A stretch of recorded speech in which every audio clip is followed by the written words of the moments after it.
ഇബ്രാഹീമിനെയും നാം അയച്ചു. അദ്ദേഹം തന്റെ ജനതയോട് ഇപ്രകാരം പറഞ്ഞ സന്ദർഭം ശ്രദ്ധേയമത്രേ. നിങ്ങൾ അല്ലാഹുവെ ആരാധിക്കുകയും അവനെ സൂക്ഷിക്കുകയും ചെയ്യുക. അതാണ് നിങ്ങൾക്കുത്തമം, നിങ്ങൾ മനസ്സിലാക്കുന്നുവെങ്കിൽ. നിങ്ങൾ അല്ലാഹുവിനു പുറമെ ചില വിഗ്രഹങ്ങളെ ആരാധിക്കുകയും കള്ളം കെട്ടിയുണ്ടാക്കുകയുമാണ് ചെയ്യുന്നത്. അല്ലാഹുവിന് പുറമെ നിങ്ങൾ ആരാധിക്കുന്നത് ആരെയാണോ അവർ നിങ്ങൾക്കുള്ള ഉപജീവനം അധീനമാക്കുന്നില്ല.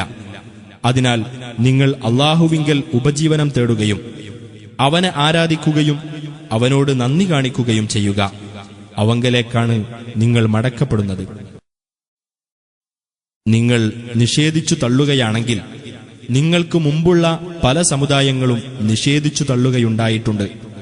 ദൈവദൂതന്റെ ബാധ്യത വ്യക്തമായ പ്രബോധനം മാത്രമാകുന്നു. അല്ലാഹു എങ്ങനെ സൃഷ്ടി ആരംഭിക്കുകയും പിന്നെ അത് ആവർത്തിക്കുകയും ചെയ്യുന്നു എന്ന് അവർ ചിന്തിച്ചു നോക്കിയിട്ടില്ലേ? തീർച്ചയായും അത് അല്ലാഹുവെ സംബന്ധിച്ചിടത്തോളം എളുപ്പമുള്ളതത്രേ.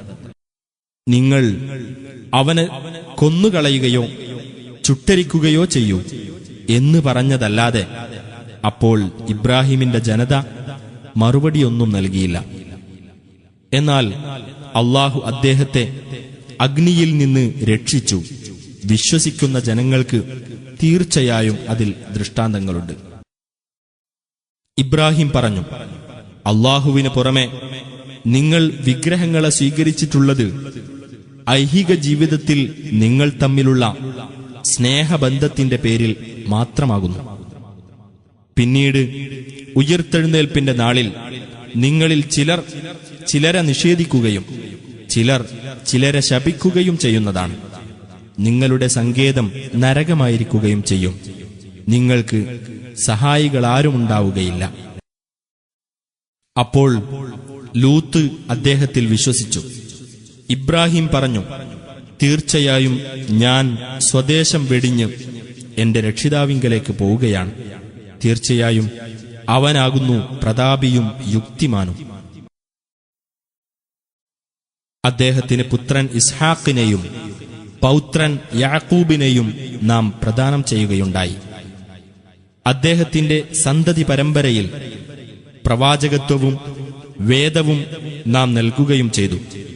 ഇഹലോകത്ത് അദ്ദേഹത്തിന് നാം പ്രതിഫലം നൽകിയിട്ടുണ്ട്. പരലോകത്ത് തീർച്ചയായും അദ്ദേഹം സജ്ജനങ്ങളുടെ കൂട്ടത്തിലായിരിക്കുകയും ചെയ്യും. ലൂത്തിനെയും ദൂതനായി അയച്ചു. തന്റെ ജനതയോട് അദ്ദേഹം ഇപ്രകാരം പറഞ്ഞ സന്ദർഭം ശ്രദ്ധേയമാകുന്നു. തീർച്ചയായും നിങ്ങൾ നീചകൃത്യമാണ് ചെയ്തുകൊണ്ടിരിക്കുന്നത്. നിങ്ങൾക്ക് മുമ്പ് ലോകരിൽ ഒരാളും അത് ചെയ്യുകയുണ്ടായിട്ടില്ല. നമ്മുടെ ദൂതന്മാർ ഇബ്രാഹീമിന്റെ അടുത്ത് സന്തോഷവാർത്തയും കൊണ്ട് ചെന്നപ്പോൾ അവർ പറഞ്ഞു, തീർച്ചയായും ഞങ്ങൾ ഈ നാട്ടുകാരെ നശിപ്പിക്കാൻ പോകുന്നവരാകുന്നു. തീർച്ചയായും ഈ നാട്ടുകാർ അക്രമികളായിരിക്കുന്നു. ഇബ്രാഹിം പറഞ്ഞു, ലൂത്ത് അവിടെ ഉണ്ടല്ലോ. ആ ദൂതന്മാർ പറഞ്ഞു, അവിടെയുള്ളവരെപ്പറ്റി നമുക്ക് നല്ലവണ്ണം അറിയാം. അദ്ദേഹത്തെയും അദ്ദേഹത്തിന്റെ കുടുംബത്തെയും നാം രക്ഷപ്പെടുത്തുക തന്നെ ചെയ്യും. അദ്ദേഹത്തിന്റെ ഭാര്യയൊഴികെ അവൾ ശിക്ഷയിൽ അകപ്പെടുന്നവരുടെ കൂട്ടത്തിലായിരിക്കുന്നു.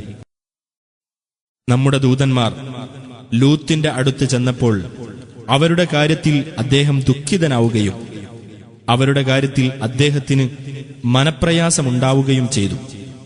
അവർ പറഞ്ഞു, താങ്കൾ ഭയപ്പെടുകയോ ദുഃഖിക്കുകയോ വേണ്ട. താങ്കളെയും കുടുംബത്തെയും തീർച്ചയായും ഞങ്ങൾ രക്ഷപ്പെടുത്തുന്നതാണ്.